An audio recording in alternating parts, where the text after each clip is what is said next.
La Technopole a fêté en 2024 son 25e anniversaire avec un bilan très intéressant.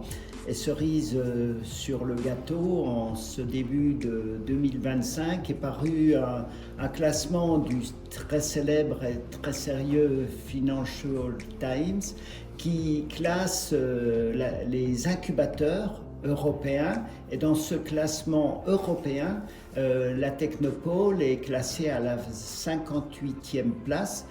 C'est la 7e dans le classement des incubateurs français, et c'est le seul incubateur dans le Grand Est qui est classé dans ce classement assez prestigieux. Et c'est la force d'un modèle et d'un collectif. Un modèle parce que la Technopole a initié des innovations comme Plug and Start, comme le collège des experts qui accompagnent les startups qui viennent sur le territoire. Donc c'est un modèle qui n'a jamais été égalé ailleurs.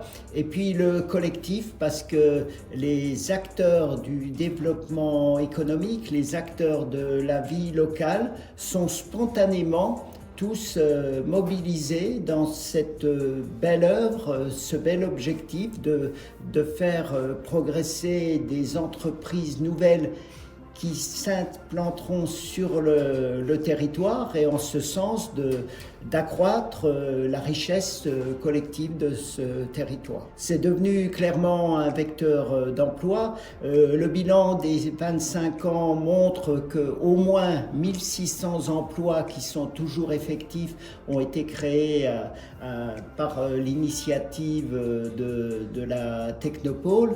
Et effectivement, il y a aujourd'hui plus de 400 personnes qui travaillent dans les startups qui sont accueillies à la Technopole, et on dit souvent, et c'est une réalité, que c'est aussi cette Technopole et les entreprises qu'elle rassemble constituent le plus gros employeur sur tout le département de salariés qui ont une qualification bac plus 5 ou supérieure.